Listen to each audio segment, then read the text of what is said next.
ایک صحابی کہتے ہیں یا رسول اللہ میں جب اسلام نہیں لایا تھا تو اب تو میں تو مسلمان ہو گیا ہوں، مگر جب اسلام نہیں لایا تھا اس وقت مجھے بات یاد آ رہی ہے تو اب بھی میری ہنسی چھوٹ جاتی ہے۔ تو آقا بولے کیا ہو گیا؟ بولے وہ ہم پتہ ہے یا رسول اللہ ہم سفر میں نکلتے تھے تو وہ ہمیں تو وہ چاہیے ہی چاہیے وہ کرنے کے لیے، تو ہم ستو کے بنا لیا کرتے تھے، ستو کے بنا لیے۔ اب راستہ طے کر رہا ہے، سفر ہو رہا، جہاں ٹائم ہوا تو ایسا ایسے کر لیا، اور پھر کہیں بھوک لگی تو نہیں گھول کے پی گئے۔ تو بولے آج بھی یہ بات مجھے یاد آتی ہے تو مجھے ہنسی آتی ہے، کہاں پڑے تھے دلالت و گمراہی کی تاریک وادیوں میں بھٹک رہے تھے۔ احسان ہے مصطفیٰ جان رحمت کا کہ پیشانی کے وقار کو بچا دیا ہے، اس کے تقدس کو پامال نہیں ہونے دیا ہے، سینکڑوں سے ہٹا کر ایک رب کے سامنے جھکا کر یہ پیغام دیا، سبحان ربی الاعلی، درخت چھوٹا پتھر چھوٹا سب چھوٹا ہے، سبحان ربی الاعلی سب سے بڑا بے شک بے شک۔ میرے بھائیوں میں آپ سے یہی کہنے کے لیے آیا ہوں، دیکھو تقریریں تو ہوتی رہی ہے نا، اب آپ تقریروں میں اگر یہ دیکھو کہ ارے بیٹے وہ آیا دیکھیں گے کیسا بولے گا، ارے کیا بولے گا، وہی قرآن حدیث بولے گا، وہی مصطفیٰ کی نعت پڑھے گا، وہی مصطفیٰ کی حدیثیں سنائے گا۔ بس یہ دیکھو کہ کوئی ایک بات دل کو لگ جائے، کوئی ایک ہی بات ہوتی ہے۔ دیکھو غوث اعظم جب لٹے تھے تو ایک ہی بات تو تھی، ڈاکوؤں سے یہ کہا تھا، میری امی نے کہا تھا کہ بیٹے حالات جیسے بھی بن جائیں جھوٹ مت بولیو، بس ایک یہی بات تھی کہ ڈاکوؤں کی زندگی بدل کے رکھ دے۔ جی جی بے شک، ایک بات چبھتی ہے کوئی نہ کوئی اور زندگی بدل جاتی ہے۔ فضیل بن عیاض بہت بڑے ڈاکو، قافلے باتیں کرتے تھے، گزرنا مرتے تھے، فضیل میں جا گئے یہاں پہ گرا گرا کے مارے، سارا سامان لے لیتا۔ ایک مرتبہ کسی گھر میں چھلانگ لگا رہے تھے تو اس گھر میں کوئی قرآن پڑھ رہا تھا اور قرآن کی یہ آیت پڑھ رہا تھا، لم یعن للذین آمنوا ان تخشع قلوبہم لذکر اللہ، کہ ایمان والوں کے لیے ابھی وہ وقت نہیں آیا کہ ان کے دل اللہ کی یاد میں جھک جائے۔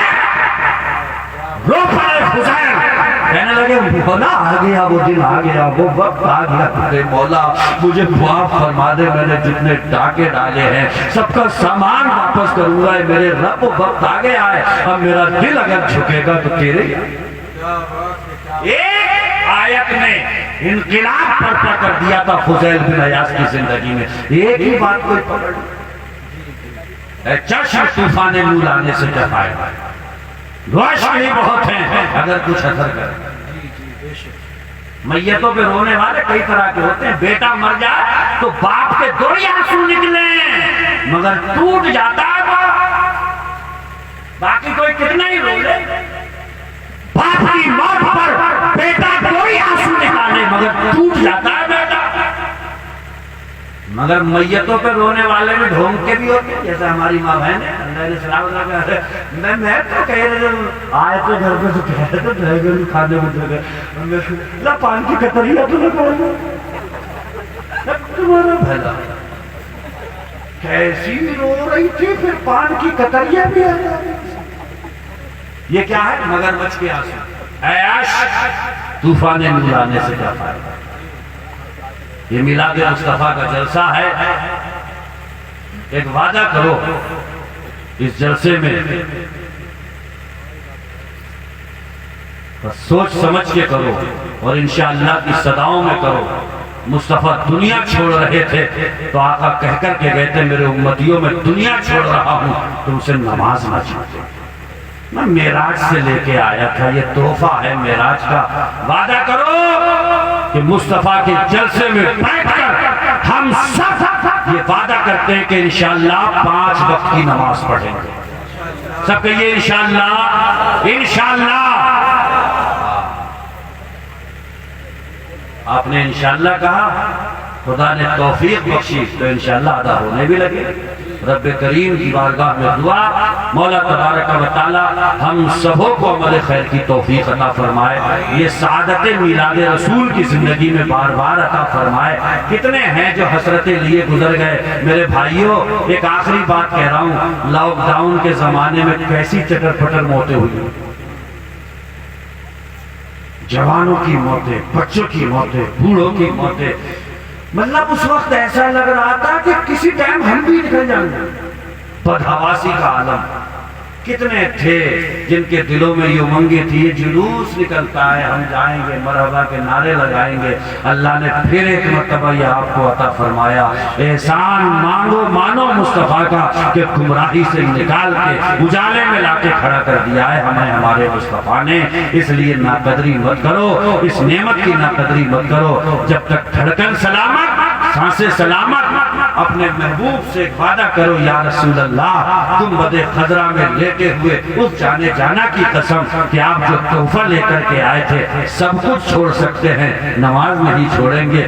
بلخ کا ایک وزیر وزارت کی کرسی پہ بیٹھا ہے, دانت مار کے آ گیا, مسجد میں آ کے پڑ گیا. بادشاہ نے پیغام بھیجا, بلا کے لاؤ. گیا تو بادشاہ نے پوچھا کیوں چھوڑ دیا ہمارا علاقہ, کیوں وزارت کی کرسی چھوڑ دی؟ تو کہنے لگا دل نہیں لگ رہا تھا یہاں پہ, اب جس دربار میں گیا ہوں بڑا مزہ آ رہا ہے مجھے. بادشاہ بولا کیا فرق دیکھا؟ تو کہنے لگا تمہارے دربار میں رہتے تھے نا تو بڑی پریشانی تھی اصل میں. ایک تو پریشانی یہ تھی کہ تم رات میں خراٹے مار رہے ہو اور ہم مور کے پنکھوں سے بنا پنکھا ہی جھلتے جھلتے ایسے گزار رہے ہیں. تو کہنے لگا آپ جس کے دربار میں گئے ہو کیا ہے وہاں پہ؟ تو کہنے لگا اس کی شان پوچھتے ہو, قرآن میں خود فرماتا ہے لا تأخذہ سنۃ ولا نوم, اسے نیند کیا, اسے تو اونگ بھی نہیں آتی ہے, وہ خود کبھی نہیں سوتا ہے مگر مجھے بڑے سکون کی نیند سلاتا ہے. بلخ کا وزیر کہنے لگا تمہارے دربار میں کھڑے کھڑے نا پنکھا جھلتے جھلتے یہاں پہ برم آ جاتا تھا, برم, مگر اتنے بڑے نالائق تم نے کبھی بیٹھنے کو ہی نہیں کہا. بولا آپ جس کے دربار میں گئے ہو کیا ہوا ہے وہاں پہ؟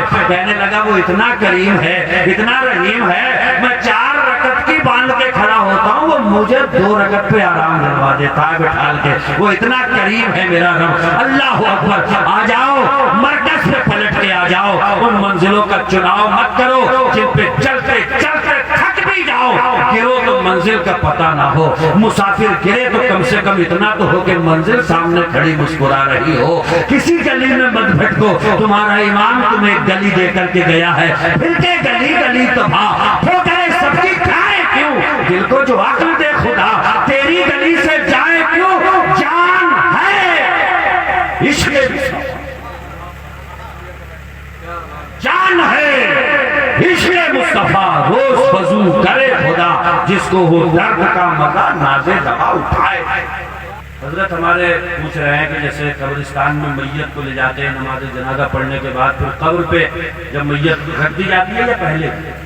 اچھا رکھ دی جاتی ہے, پھر یہ اعلان ہوتا ہے کہ ان کے اوپر کسی کا اگر قرض ہو تو ان کے بھائی وغیرہ سے لے لے, یا جو ان کے دیگر جو عزیز و اقارب ہیں جو ان کا یہ قرض جو ہے وہ ادا کر سکیں. دیکھیے بنیادی چیز اس میں یہ سمجھیے کہ قرض اس کے بارے میں سارے لوگوں کو باخبر کرنا ہے جو نماز جنازہ میں اکٹھے ہوئے ہیں کہ اگر کسی کا قرض ہو تو وہ لے لے. بعد دفن کرنا تب بھی کوئی حرج نہیں ہے, اور دفن سے پہلے کر دیا اس لیے کہ وہ تو اب زندہ نہیں ہو سکتا, وہ تو اپنے ٹھکانے کے لیے روانہ ہوا. ہمیں اس بات کو بتانا ہے کہ کسی کا قرض ہو تو لے لے, نماز جنازہ سے پہلے کر دو یا بعد میں کر دو. دوسرا مسئلہ کیا تھا؟ ہاں تو جس کو کلمات اذان ٹھیک سے صحیح حروف کی ادائیگی کے ساتھ اگر اذان پڑھنا نہیں آتی ہے تو پہلے وہ درست کرے, اس کے بعد میں اسے اذان پڑھنے کی اجازت ہے. ایک تیسری چیز پوچھ رہے ہیں کہ میت کے دفن کے بعد لوگوں سے کہا جاتا ہے کہ کھانا کھا کر کے جانا ہے نا, تو یہ میت کے کھانے کا معاملہ جو اعلیٰ حضرت نے لکھا ہے کہ دعوت کے طور پہ, جیسے کہنا کہ آپ کے ہمارے یہاں دعوت ہے. اب یہ جو باہر کے لوگ آتے ہیں تو یہ کھانا جو تیار ہوا اس کے کھانے میں ان کے لیے کوئی حرج بھی نہیں, اور اگر اہل کھانا یہ کہہ رہے ہیں کہ بھائی لوگوں کھانا کھا لینا تو اس میں کہنے میں بھی دعوت کے طور پہ کہ بھیا آپ کی دعوت ہے ہمارے یہاں پہ, آپ کھانا کھانے آنا, کھانا کھانے آنا. دعوت اس لیے کہ خوشی کے وقت میں ہوتی ہے اور یہ غم کا وقت ہے, لیکن جو باہر سے لوگ آئیں وہ کھانا کھائیں گے کہاں پہ؟ تو مگر ایک چیز یہ کرنا چاہیے کہ یہ لوڈ جو ہے وہ گھر والوں پہ ہی ڈال دیا جاتا ہے. کوشش کریں کہ پڑوس تو پڑوس ہوتا ہے بھائی. ایک بزرگ نے اپنا مکان بیچا تو کسی نے پوچھا مکان کتنے میں بیچا؟ بولے مکان نہیں, میں اپنا پڑوسی بیچ کے آیا ہوں. بڑی گہرائی والی بات ہے. تو پڑوسی بھی بڑا اچھا ہونا چاہیے. تو وہ تو ویسی غم و درد سے نڈھال ہوتے ہیں, تو یہ جو ہے انتظام دوسرے جو لوگ ہیں انہیں کوشش کرنا چاہیے اس میں بڑھ چڑھ کر کے کہ اس کے غم کا وقت ہے، یہ خود درد سے پریشان ہے، ایک دوسرے کے سہیوگی بنو، ہمدرد بنو، ایک دوسرے کے ساتھ میں حسن سلوک کرو۔ اللہ پاک اس کا صلہ زندگی میں بے شمار بہاروں کے ساتھ میں عطا فرمائے۔ وآخر دعوانا ان الحمدللہ رب العالمین۔ السلام علیکم۔